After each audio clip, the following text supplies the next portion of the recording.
We're back here on the Burns Gambo Show, and the tradition continues. It's always so much fun for me. An opening day catch between John Gambadoro and Torey Lovullo. Just happened right in front of us here.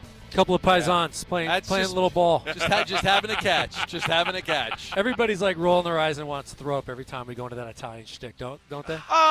That's a good question. No, but then Graham Rossini comes over and he's on it. Mike always tries to tell me how Italian he is. Mike Hazen. He's always like, my wife was Italian. My boys are more Italian than anything else. I'm like, okay, I get it. Honestly, I roll my eyes about it a little bit because I hear it all the time. Like, all the time.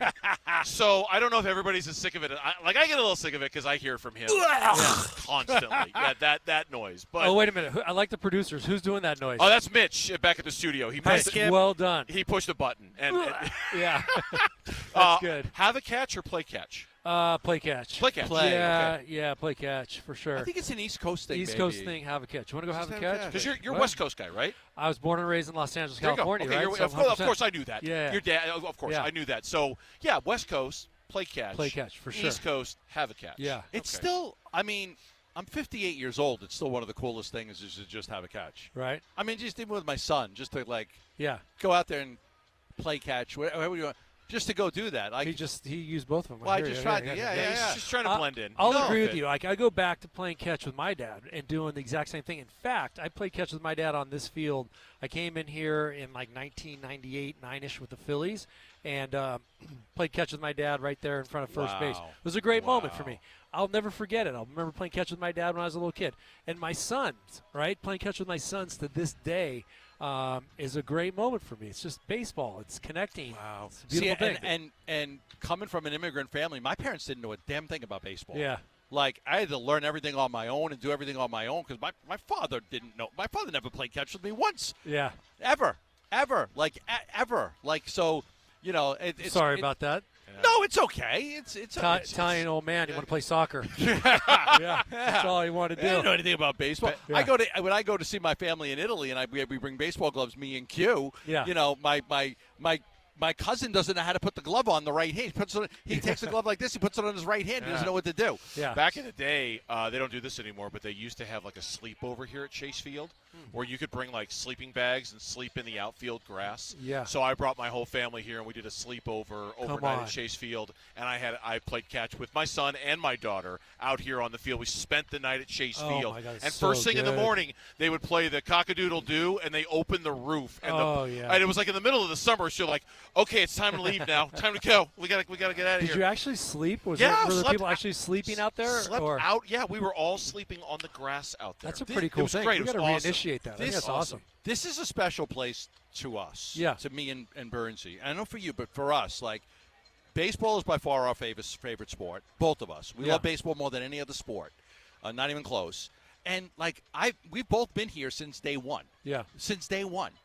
With Schilling and Randy and Gonzo. And I used to do a show with Kurt Schilling. We did a show together. We're still very close friends right now. Me and Randy hated each other, but now we're actually close. And but this has just been a very, very special place. And there's nothing like opening day. And I was just so sad because I would always take my son to every opening day. I would buy tickets, and I would get him, and we'd go to opening day. But he's got a baseball game today. He's got a high school baseball game. So it's oh, man, it's he's not going to be here for opening day because he's got his own baseball game. Yeah, life changes like that, right? You're used to spending all that little quality time with your children, and all of a sudden they're like, "Hey, Mom, Dad, I'm going to go out with my buddies and my girlfriend tonight. Yeah, I'm not your heart, hang doesn't with it? you guys." Totally. He's got a girlfriend. Absolutely. He's got a car now. He's driving. But we did that to our parents too. So I guess what goes around comes around. Absolutely. I'm sure, every opening day, I'm sure is exciting, and the juices are flowing, and you're feeling it. I got to imagine this one's just got a little extra something to it. Does it or does it not? No, it does.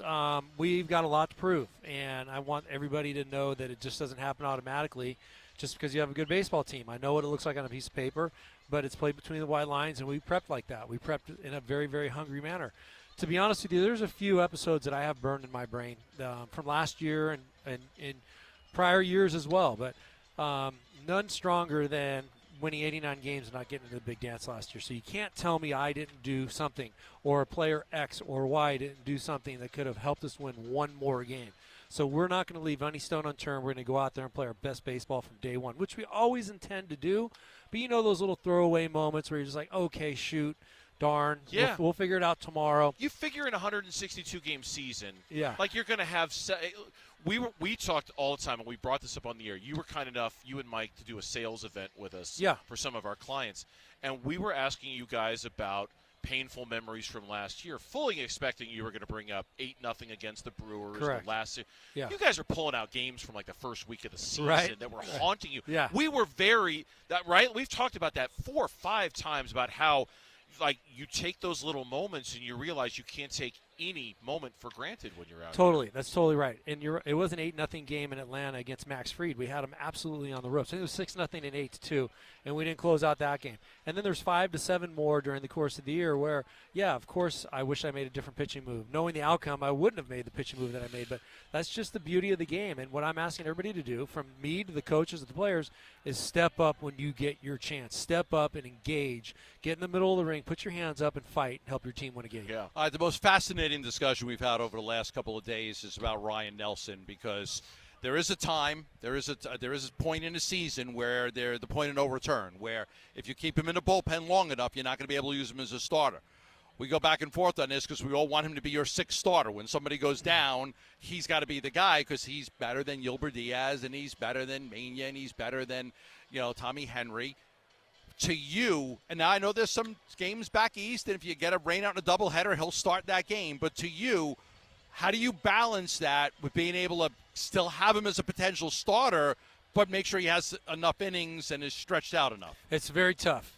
We got to find out what that right balance and complement is to keeping him stretched out, making sure that we engage him for 45 to 65 pitches for each of his early outings. At some point, it's going to be the point of no return. You're right. When you start to shrink up those innings or those appearances, we're not going to run him out there and ask him to do something that our marathon runners, our starters, are supposed to do. We're going to treat him like a sprinter, and that's a relievers. But what is that jumping off point? I'm not sure. We have a lot of really excellent people that are going to be able to tell me when it's the time to and when it's the time not to. But it's something we can do, and I'm going to commit to it. I promised Mike Hazen that I would commit to it. Where and when we could keep him stretched out just to maintain his ability to be our 6th starter could mean the difference between a winning season and a losing season. Can you, early in the season, you're going to have a lot of starters that, 90 pitches after 5. Yeah. Could you go to Ryan Nelson for 6, 7, 8, and 9 in some of those games? Yeah.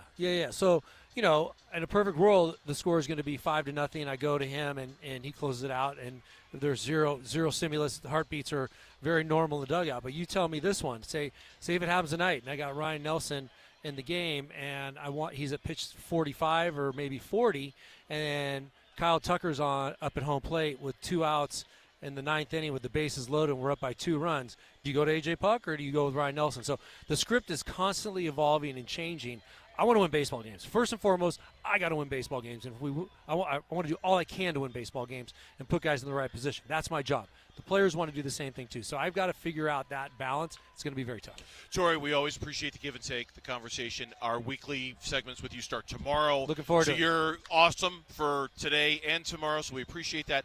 Best of luck tonight. Best of luck this season. We're pulling for you. Thank you, guys. I love you guys. We'll talk to you soon. Looking forward to it. Okay, have a good one. Yeah, for sure. Absolutely. Manager of the Arizona Diamondbacks. How you doing, man? Happy Good. opening day to you. Yeah. Good to Thank see you. you. Appreciate it. You don't like Gambo's What's the matter? You Italian like jersey? No, it looks good. Yeah. Looks good. I got It's this. Not, it's not green. I got this from Daniel Descalso, Okay. who former Cardinal, former Diamondback. He's a coach now, and he represented Italy Yeah. in the World Baseball Classic. And then right here on the field, he came and he gave it to. We got a lot of Italians here. I mean, Hazen's Italian, Lovullo's Italian. We got a lot of Italians here, so you're gonna have to embrace this if you want to. No, my kid, whenever I have one, is gonna be Italian too. So. Your wife's Italian? Yeah, my fiance. Yeah, See, she's look Italian. at that. It's everywhere. Have you been there? No, I haven't been there. Okay. I'm sure we'll go at some point. Do you know where she's from? Like where the family's from? No. Okay, we got to talk about this. You got to find out. We got to have this discussion. This is very important to him, Alec. This is very, very I was just in the important for him booth to know. before, and Chris Caragiola's showed me pictures because he just got married in. He got married in Right, Italy. I got married in Italy. So Okay. I'm getting married in Mexico. Mexico. Yeah. Okay. When is that going to happen? In December. Congratulations. Yeah, I appreciate it.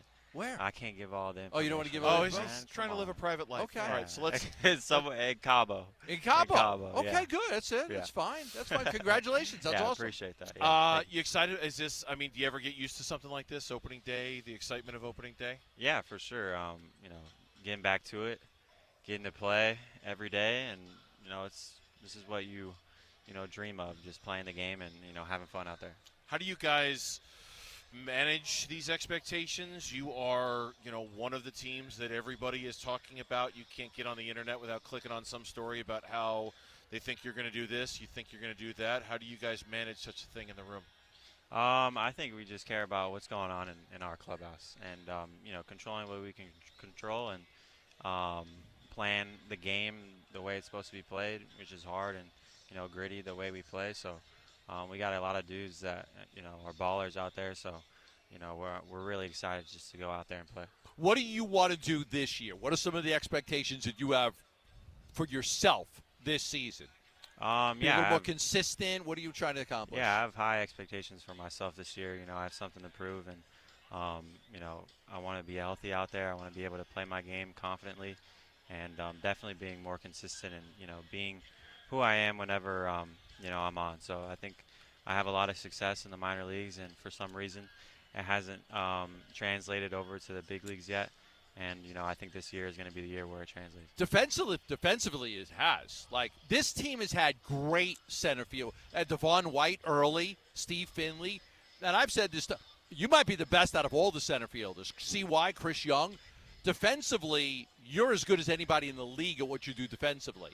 So it's just a matter of trying to be a little bit more consistent offensively? Yeah, definitely. I feel like I, compete a lot in the box. It just there's times where I do get myself out. And for me, it's battling with myself and just being a little bit more consistent with the approach, and also being able to lay off some pitches that are not my pitches. Yeah. So is that the key? Not getting behind 0-2, 1-2, lay off some pitches, or do you want to try to get out and swing at some of those first pitches? Yeah, I definitely want to be aggressive. That's who I am, and that's how I've always been. But I definitely want to be selective up there as well. So selectively aggressive and staying within myself, and not thinking too big of the situation or the game. It's the same game whether in your AAA or in the big league. So I think that mindset for me has changed a little bit. I think I put a lot of pressure on myself since I've been in the big leagues, and it's just the same game. So I think that's what I've been really trying to hone in and focus on is this is the same game I've always been playing since I was a little kid. So nothing changes. Alek Thomas is our guest here for a couple more minutes here on the Burns Gambo Show. How good has Torey been to you about maintaining that line of communication and being open with you about when you're going to play, when you're not, why you're going to play, why you're not, to keep you engaged as you battle for as much playing time and as many at-bats as you can get? I think him and my relationship, it's based on the truth, and I think whenever we're on the same page with that, I think that's when we're the best, and the best with everyone. You just tell guys what their role is and what they mean to the team, and I think he does a pretty good job of telling you how much you mean to the team, and making sure that you're in a good headspace going out there and knowing your role. So I think he does a good job of that. But also being honest with you about, just being clear and direct and keeping everything up front and all of that, right? Yeah, definitely. I definitely respect, people who are honest and truthful about things. And, so that's what me and his, relationship is based on. Yeah. Well, Alek, I know you got a game to get ready for, an opening day to get ready for. And yeah, try not to hit my radio party, man. I don't want to do the show solo. Come on. I already hit some people over there. You did? Yeah, wow, so I hit some people problem. over here. It's a real problem. I think I need to hit the people out That'd there. be great. That'd be great. I got it. Yeah, Alek, we appreciate it, man. Best of luck this season. Thanks for coming on. Alek Thomas, our guest here on the Burns Gambo Show. When we come back, it's our weekly visit with the athletic director of Arizona State University. He just walked onto the field here at Chase Field. Graham Rossini, our guest on Burns Gambo. Quickly and Marana mornings. The Shelby Miller thing is interesting. We know his first. Thanks for watching Burns and Gambo. Click to see more from the guys and hit the button in the middle to subscribe so you never miss a video from Arizona sports.